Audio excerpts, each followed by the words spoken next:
മുന്നണി പ്രവേശനത്തിൽ അനിശ്ചിതത്വം തുടരുമ്പോഴും UDF വേദിയിലെത്തി PV Anwar. പ്രതിപക്ഷ നേതാവ് VD സതീശൻ നയിക്കുന്ന മലയോര സമര ജാഥയുടെ മലപ്പുറം എടക്കരയിലെ യോഗത്തിലാണ് PV അൻവർ പങ്കെടുത്തത്.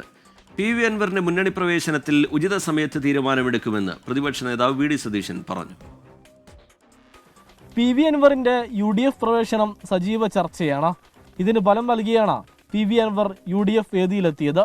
വന്യമൃഗാക്രമങ്ങളുടെ ഗൗരവമറിയാത്തവർ മുഖ്യമന്ത്രിയും വനമന്ത്രിയും മാത്രമാണെന്ന് PV അൻവർ.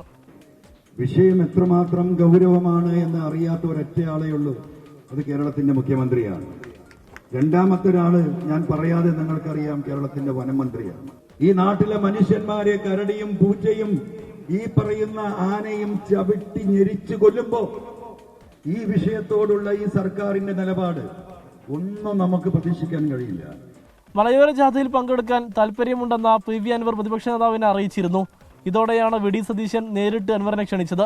PV അൻവറിന്റെ മുന്നണി പ്രവേശനത്തിൽ ഉചിത സമയത്ത് തീരുമാനമെടുക്കുമെന്ന് VD സതീശൻ. വേറെ മറ്റു കാര്യങ്ങളൊന്നും സംസാരിച്ചിട്ടില്ല. ഞങ്ങൾ പറഞ്ഞെന്താ, അടച്ചിട്ടില്ല തുറന്നിട്ടില്ല എന്നല്ലേ പറഞ്ഞു, മനസ്സിലായി? അല്ല, ചർച്ച അത് ഞാൻ പറഞ്ഞു, ഉചിതമായ സമയത്ത് അതിൻ്റെ തീരുമാനം വരും, ഉചിതമായ സമയത്ത്. ഇന്നലെ മുസ്ലിം ലീഗ് സംസ്ഥാന കമ്മിറ്റി സംഘടിപ്പിച്ച പരിപാടിയിലും PV അൻവർ പങ്കെടുത്തിരുന്നു. നിലമ്പൂരിൽ ഉപതെരഞ്ഞെടുപ്പ് ഒഴിവാക്കാൻ സംസ്ഥാന സർക്കാർ RSS ധാരണയുണ്ടെന്നും PV അൻവർ ആരോപിച്ചു. തെരഞ്ഞെടുപ്പ് വൈകിപ്പിച്ച നിലമ്പൂരിലെ ജനങ്ങൾ ഹൈക്കോടതിയെ സമീപിക്കുമെന്നും വ്യക്തമാക്കി. 24 മലപ്പുറം.